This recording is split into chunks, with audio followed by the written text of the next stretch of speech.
হে সৃষ্টিকর্তা, আমি কি এমন পাপ করেছিলাম যে জন্মে আমাকে ভিখারি তৈরি করলে?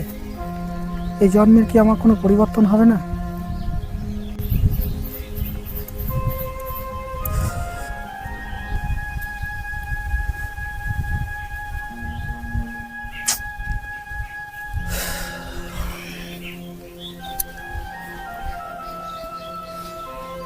হে সৃষ্টিকর্তা, আমি আর সইতে পারছি না, আমাকে তুলে নাও।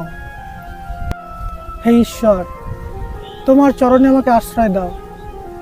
আমি আর এই কষ্ট সহ্য করতে পারছি না। হে ভগবান, হে ঈশ্বর, আমাকে তুলে নাও, জীবন থেকে মুক্তি দাও। আমি আর এই কষ্ট সহ্য করতে পারছি না, আমাকে তুলে নাও। তোমার সেবায় আমাকে নিয়োজিত করতে দাও, তোমার সেবায় আমাকে নিয়োজিত রাখতে দাও। হে ঈশ্বর, আমাকে তুলে নাও, আমি আর এই ভিখারির জীবন সহ্য করতে পারছি না।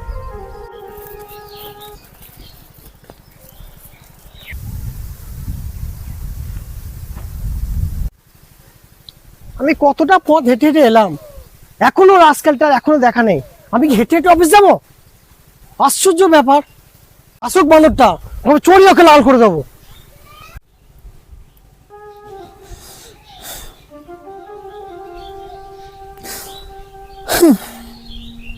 যাই, কোথাও যদি ভিক্ষা পাই, ওই বাবুর কাছে যদি ভিক্ষা পাই।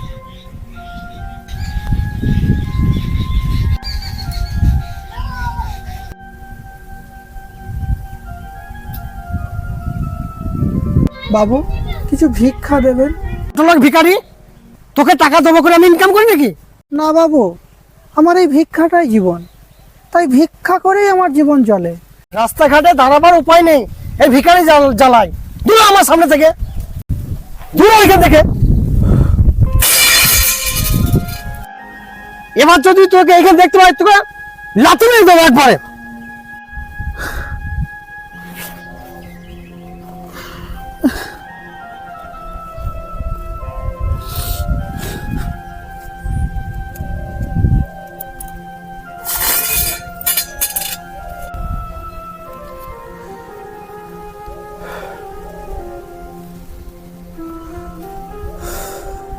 এই এলাকায় তোকে যদি আর কোনদিন দেখতে পাই, তো চামড়া গুটি দেবো আমি। ঈশ্বর, আমার কি দোষ ছিল যে মানুষ আমার সঙ্গে এরকম ব্যবহার করে, অমানবিক অত্যাচার করে? কারি, আমি তো এভাবেই খাবো, তাহলে মানুষ আমার সঙ্গে কেন এরকম ব্যবহার করে? রাস্তায় দাঁড়িয়ে দিয়ে আমি ধুলোবালি খাবো? জানোয়ারটা এখনো এলো না, কোথায় গেল কে জানে।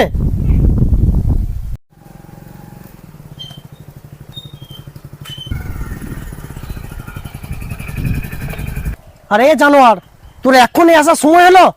আমি কখন থেকে দাঁড়িয়ে আছি এখানে। না স্যার, গাড়িটা খারাপ হয়ে গিয়েছিল, তার জন্য আসতে দেরি হলো। আরে তা তোর আগে খেয়াল ছিল না আমি অফিস যাব? না স্যার, যখনই বেরোতে যাব তখনই গাড়িটা নষ্ট হয়ে যায়। আবার ও টাইমে এসেছিস, আমার মুখে মুখে তর্ক করছিস? দেখবি জানোয়ার। না স্যার, আমার খুবই ভুল হয়ে গিয়েছে। তুই নাম গাড়ি থেকে, তোকে আর যেতে হবে না, আমি একাই যাচ্ছি। নাম নাম। না না, আমি নিয়ে যাই আপনাকে। না নিয়ে যাবো তোকে, অনেক নিয়ে হয়েছে, তুই নাম এবার নাম। বলছিলাম একটা স্যার, একটা কাজ ঠিক মতো পারে না। বলছি আমি নিয়ে যাই গাড়িটা। না না, তোকে নিয়ে যাওয়ার দরকার নেই। গাড়ির কন্ডিশন ভালো নেই। না ভালো না থাক। স্যার, আমি নিয়ে যাই আপনাকে, গাড়ির কন্ডিশন কিন্তু ভালো নেই। চল এখান থেকে, চল চল এখান থেকে।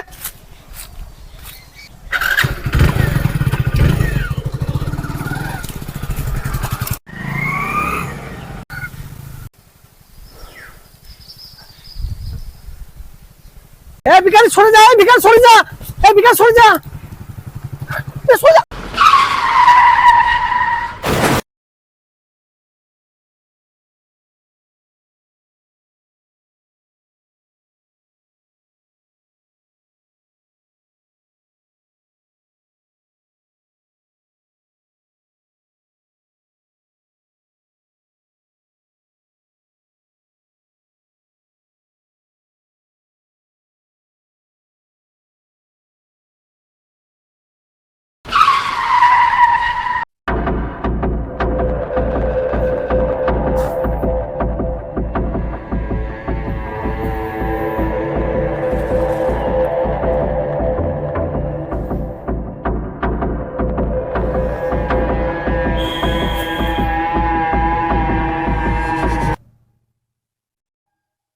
এই ভিখারি, তোর রাস্তা সামনে আসার কি দরকার ছিল রে?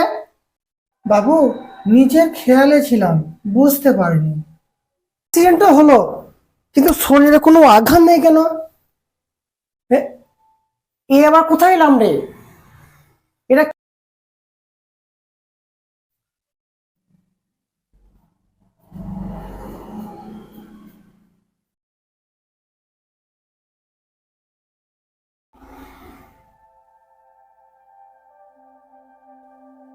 কে তুমি? ভণ্ড সাধু কোথাকার? আমি চিত্রগুপ্ত। প্রণাম নেবেন প্রভু। কিছুক্ষণ আগে তোমাদের একটা বাইক দুর্ঘটনায় তোমাদের দুজনের মৃত্যু হয়েছে। তোমরা এখন যমলোকে রয়েছো। কি কি? আমার আবার মৃত্যু? আমার এত ধন ঐশ্বর্য এত কিছু থাকতে আমার আবার মৃত্যু হয় নাকি? আরে আমি যদি মারা যেতাম তাহলে আমি কথা বলছি কি করে? তুমি একটা ভণ্ড সাধু। তুমি একটা বোকা মানুষ। প্রভু, সত্যি কি আমরা মারা গেছি? যদি মারা যাই খুব ভালো হয়েছে, কারণ আমি মনুষ্য জীবন আর সহ্য করতে পারছিলাম না। হ্যাঁ, তোমাদের দুজনেরই ওই বাইক দুর্ঘটনায় মৃত্যু হয়েছে।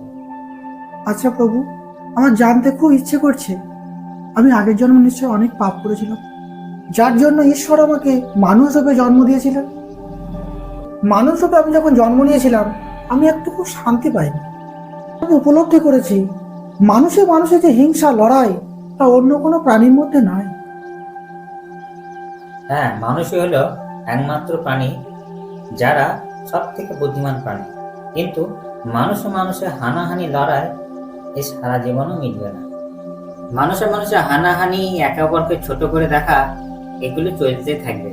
তাই এই কলিযুগে মানুষের অনেক টাকা পয়সা থাকলেও তার কোনোদিন চিরসুখী হবে না। তোমাদের ভণ্ডামিগুলো শেষ হলে এবার পরের বিষয়গুলো আসা যাক। তোর তো বিরাট জ্ঞান দেখছি, সে মারগুলো। হ্যাঁ, পরের বিষয় তো অবশ্যই যাব, কিন্তু তুমি জানো আমি কে, কি আমার পরিচয়, কি আমার কাজ? না না, জানি না। তুমি কে? শোনাও তোমার কাজগুলো। কে তুমি? চিত্রগুপ্ত। মানুষের পাপ পুণ্যের হিসাব রাখাই আমার কাজ। আমি ওসব পাপ পুণ্য বুঝি না। আমার যখন মৃত্যু হয়েছে তুমি আমার বড় ঘরে মানুষ রূপে জন্ম করে দাও। আমি আর মানুষ রূপে জন্মগ্রহণ করতে চাই না, আমাকে ঈশ্বরের কাছে পাঠিয়ে দাও। আমি ঈশ্বরের পদতলে ঈশ্বরের সেবা করতে চাই। পদ্ম সেবা? এমন কোনো পাপ কাজ নেই যা তুমি করনি। পাপ কাজ? আর আমি? অসহায় দরিদ্র গরিব মানুষদের জমি ছিনিয়ে নিয়ে সেই জায়গাতে তুমি বড় বড় বিল্ডিং বানিয়েছো, বড় বড় কারখানা বানিয়েছো। সেগুলো পাপ নয় তো কি? তাই এই কথাগুলো তুমি কি করে জানলে? আমি সবই জানি, তাই তো আমি চিত্রগুপ্ত। সেই সমস্ত মানুষেরা সারাক্ষণ কাঁদে আর তোমাকে অভিশাপ দেয়। এটা তো আমার কাজ এবং এটা আমার পেশা। এই সমস্ত অন্যায় করে তুমি অনেক পয়সা কামালে, কিন্তু সেগুলোকে তুমি ভোগ করতে পারলে? করেছি আমার পরিবারের জন্য করেছি আমি। তুমি পরিবারের জন্য করলেও তোমার পরিবার তো তোমাকে এই অনেক কাজ করতে তো বলেনি। তাহলে তারা কি তোমার এই পাপের ভাগ নেবে? আমি যত অন্যায় করেছি, আমি যত পাপ করেছি, আমার পরিবারের সুখের জন্য করেছি আমি। তুমি তোমার পরিবারের সুখের কথা ভেবে তুমি কাজকর্ম করলেও তুমি অসহায় দরিদ্র মানুষদের কথা কিন্তু একবারও ভাবো। তুমি তাদের মুখের অন্ন কেড়ে নিয়েছো, কিন্তু একবেলা তাদেরকে খেতে পর্যন্ত তুমি দাও না। তাছাড়া তোমার মৃত্যু কিছুক্ষণ পূর্বে তুমি এই মানুষটিকে মেরেছিলে। কি দোষ ছিল এই মানুষটি? তুমি মনে করলে এই মানুষটিকে তুমি অনেক সহায়তা করতে পারতে, কিন্তু তুমি সেটা করনি। তুমি এই মানুষটিকে অনেক কষ্ট দিয়েছো, অনেক মেরেছো। প্রভু, আমি অনেক ভুল করেছি, আমাকে আপনি ক্ষমা করে দেবেন। তুমি তোমার ড্রাইভারকে পর্যন্ত মেরেছিলে। কি দোষ ছিল তোমার ওই ড্রাইভারের? প্রভু, আমি সংসারে মায়াজলে পড়ে এমন অন্যায় কাজ করেছি, আমি এতদিন টের পাইনি প্রভু। তুমি পরিবারের কথা এত ভেবে এত পাপকর্ম করেছো, তুমি জানতে চাও, দেখতে চাও তোমার মৃত্যুর পর তারা এখন কি করছে? তুমি দেখতে চাও তোমার পরিবার এখন কি করছে? তাহলে দেখো তাহলে তোমার পরিবার কি করছে। দেখ ভাই, বাবার কাজ কর্ম, অফিস, বিষয় সম্পত্তি সব আমি দেখেছি। তাই আমি বাবার সম্পত্তি তোকে আমি ভাগ দিতে পারবো না। তাই বাবার সম্পত্তি যা আছে সব আমার। তুই কি ভাবছিস আমি হাতে চুরি পড়ে আছি? আমি তোকে কিছু করতে পারবো না? বাবার সমস্ত সম্পত্তি যা আছে সব আমাকে ভাগ দিবি, আর যদি না দিস তোকে মেয়েরে আমি মাথা করে দেবো। তারপর যা করবি বলিস। তুই যা পাইস তাই করে দেখা, তোকে এক খানা করে আমি ভাগ দিতে পারবো না। বলে তোমাকে কিছু দিবি না? না তোকে তোকে এখনই মেরে দেবো। না তোকে দেবো না। হ্যাঁ লে আই কথা বাবু, কে এলো? তা আপনার বাবা তো সেই সকালে মারা গেছেন, তা ওনার তো সৎ কার্য তো করতে হবে, তা আপনারা তো সম্পত্তি ভাগাভাগি নিয়ে ব্যস্ত আছেন। বেশ বেশ, যাও যাও, বডি আমরা পুরাইতে পারবো না, তোমরা পুরি দাও গা। কথা বাবু, তাহলে আমরাই নিয়ে যাচ্ছি, তাহলে আপনার বাবা শেষ কাজটুকু আমরাই তাহলে সৎ কাজটা করছি। বেশ বেশ, যাও যাও। প্রভু, আমি অনেক পাপ করেছি, আপনি আমাকে ক্ষমা করে দেবেন।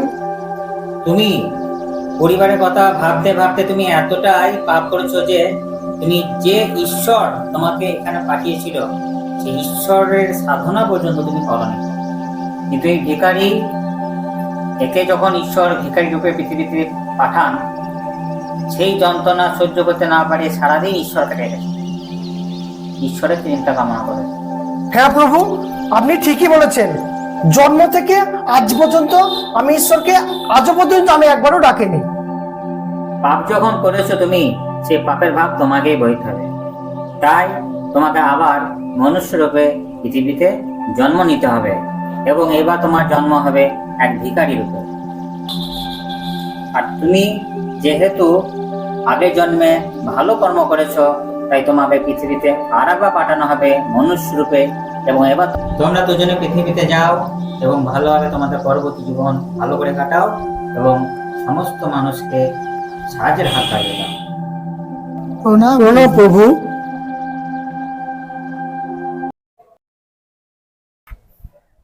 ড্রাইভারটা যে কখন আসবে কে জানে?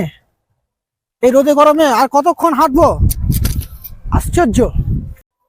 আসুক, ওরা যে চামড়া গুটিয়ে দেবো।